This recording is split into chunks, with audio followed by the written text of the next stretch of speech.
All right, guys, welcome back to Clownfish TV. This is Kneon and Geeky Sparkles. Sitting this video out, we're going to talk about tabletop, we're going to talk about politics, and we're going to talk about politics and tabletop, and we're going to talk about JD Vance.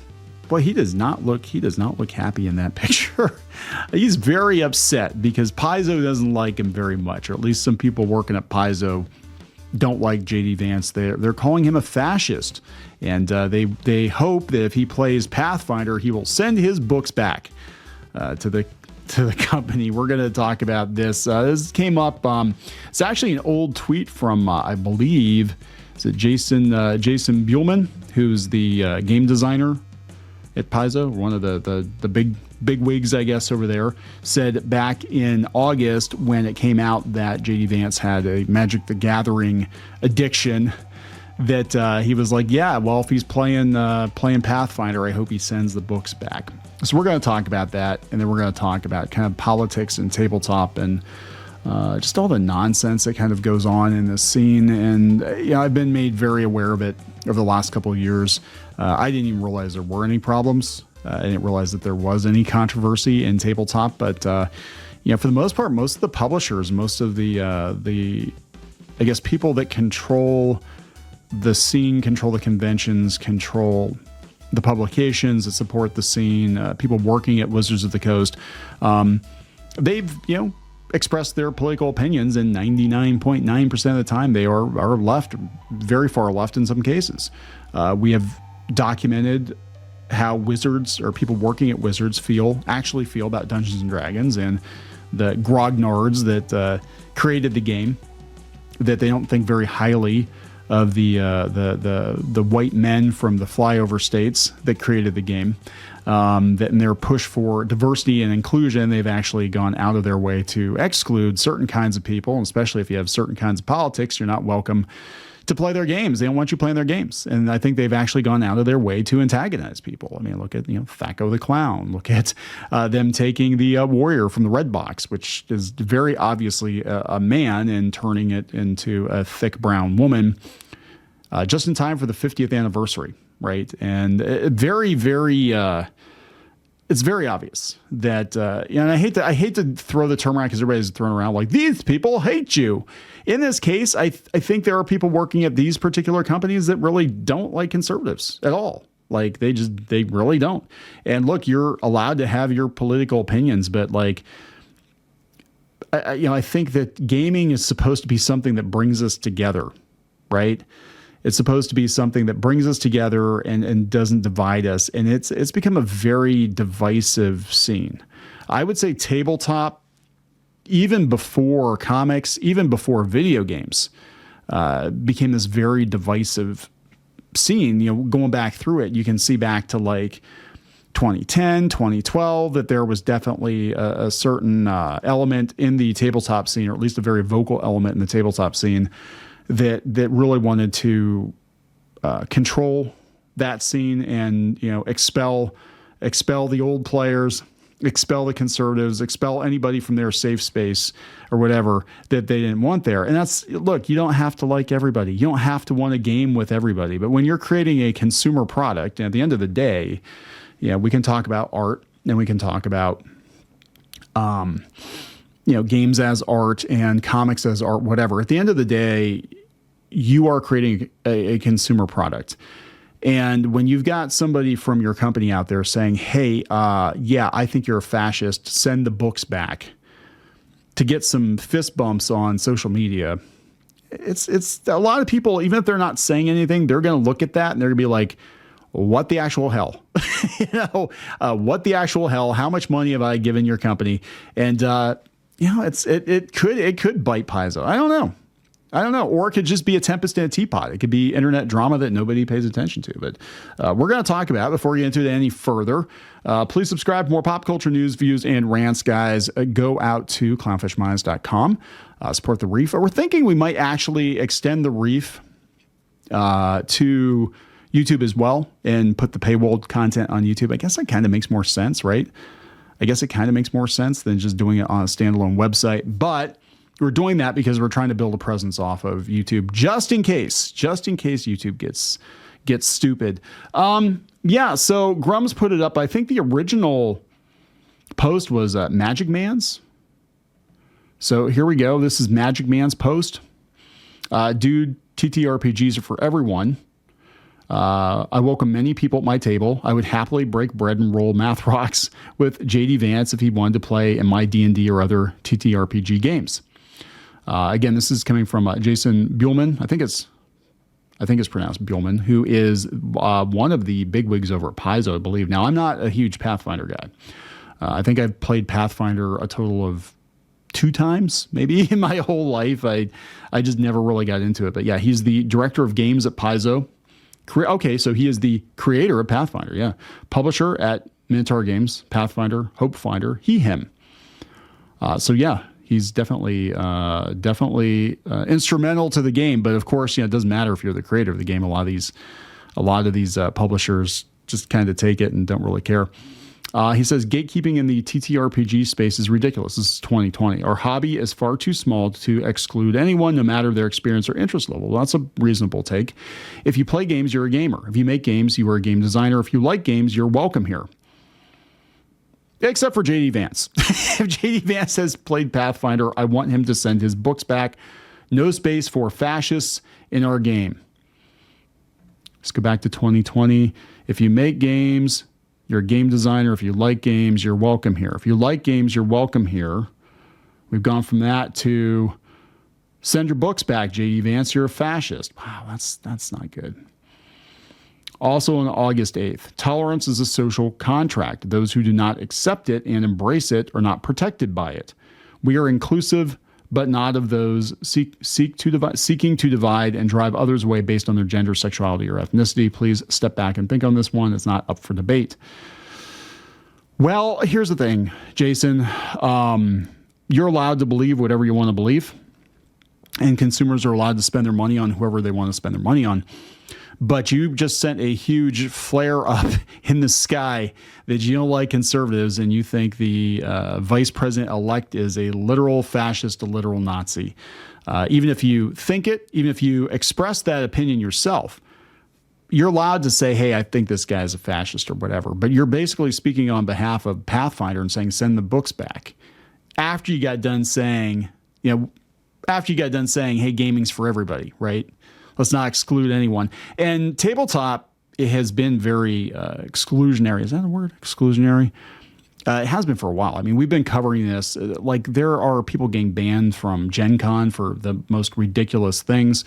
I remember, God, it's probably been 5 or 6 years ago, the quartering, right? Do you remember the situation with the quartering? You can Google that. But he was threatened by a vendor or somebody, I think, that was on the board or something at Gen Con, but he was threatened. And the guy said, hey, if you show up at Gen Con, I'm going to hit you. I'm going to punch you. By God, he did it. The quartering shows up. I guess this is a bar or something. It wasn't actually at the convention, but it was at a bar. He shows up and the guy shows up, asks him if he's him, and then he hits him because he didn't like the stuff he was saying on social media. We've seen people banned from Gen Con for some really, I thought, pretty nebulous stuff. I mean, if you're being an asshole and you're being disruptive and it's very clear that you are going to go into the convention with the intention of causing problems, that's one thing, right? If you said, hey, I'm going to go to the convention and I'm going to harass every, trans person I meet or whatever, then yeah, I wouldn't want you there either because we don't need an incident, right? But if it's just a case of like, somebody doesn't like your videos, like your politics or whatever, and they just don't want you there, even though there's no, there's clearly not going to be any violence or anything, then, what's the big deal, right? What's the big deal? So this is Grum's take on it. Pathfinder and Paizo hate you. It's time to talk about the game director of Pathfinder, Jason Buhlman. He falsely calls JD Vance a fascist and demands that he return any Pathfinder books he might play. But this is back during the Magic the Gathering expose, I guess, right? They're talking about how weird he is. He's weird. He has nerd hobbies, I guess. And something about a couch. I still don't know the whole couch story. I don't want to know the couch story. I don't care. Jason complains that gatekeeping is a problem in TTRPG and should not exclude anyone. Yeah, and then he turns around and says no. except you. Everybody but you. I mean, everybody but you. Trump and Vance won by a huge margin. Yes. Conservatives also won the House and Senate. They have made a social mandate. They are the social contract in this country. In the country, Paizo is located. Time for Jason to step back, as he puts it, and self-reflect. He's not going to. He's not going to. You know, I mean, here's the thing, and I've said this before, and I actually reiterated it today. Let me pull that up. I said if somebody's got red hat or blue hair, as long as their money is green, it really shouldn't matter. And that's how businesses should be. Again, if he said, hey, I personally do not like JD Vance, whatever, but he's basically speaking on behalf of Paizo and on behalf of Pathfinder and saying, send the books back. So what is going to happen, especially now, because this is the first I've heard of this tweet.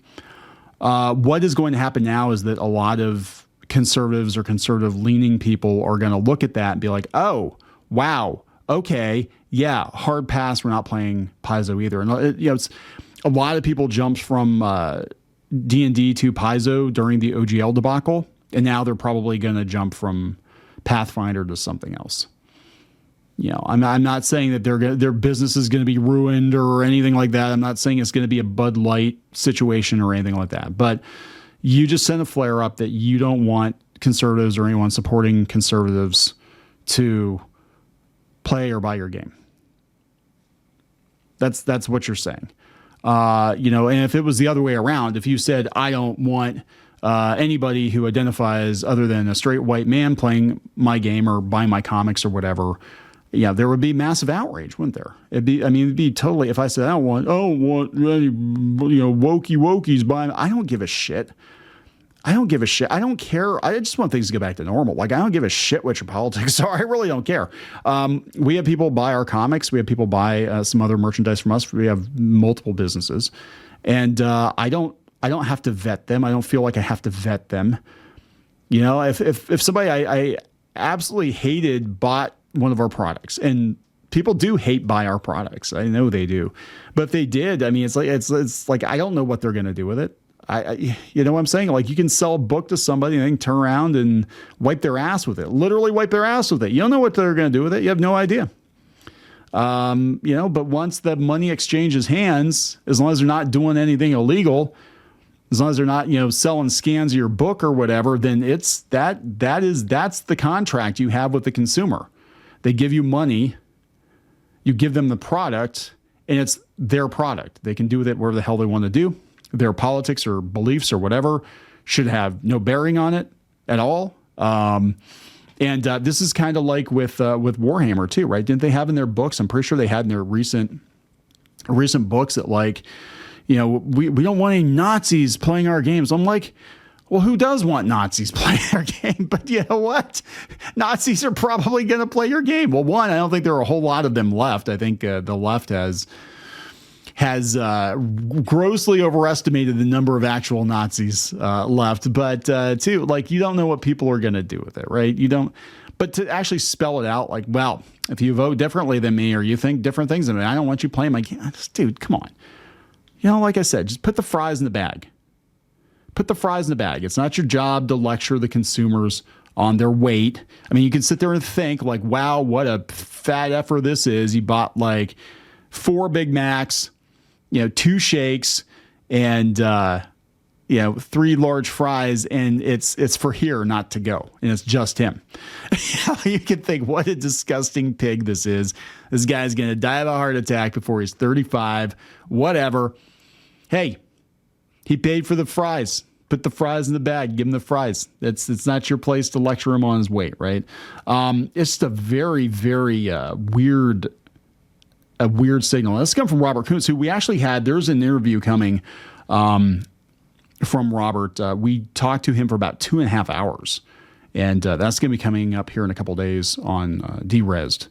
And he had some great insight into this, and he talks. We talked a little bit about it, and we talked mostly about how a lot of this online drama doesn't really spill over into the real world that much. And it's kind of weird and silly to bring all these real world issues to the gaming table when the whole point is supposed to be escapism. But he said, no gaming company before TSR itself, and those after TSR up until this point has ever indicated that only select players are welcome to partake in and enjoy a game.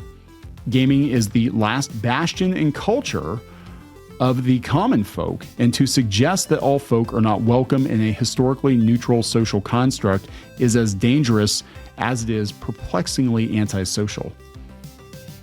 Yeah. And it's also anti-business, right? You're a representative of a company. They want to sell a product, and you're telling a large portion of people to go F themselves. And good luck with that. Right, you want to know why all these companies are dropping DEI? You want to know why all these companies are walking back a lot of these far left policies? Because they've been alienating the other half.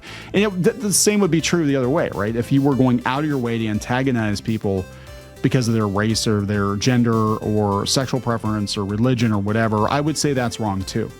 I don't think you should do that. But this ain't it, man. This ain't it. So I'm going to wrap this up. Please subscribe for more pop culture news, views, and rants. We'll talk later.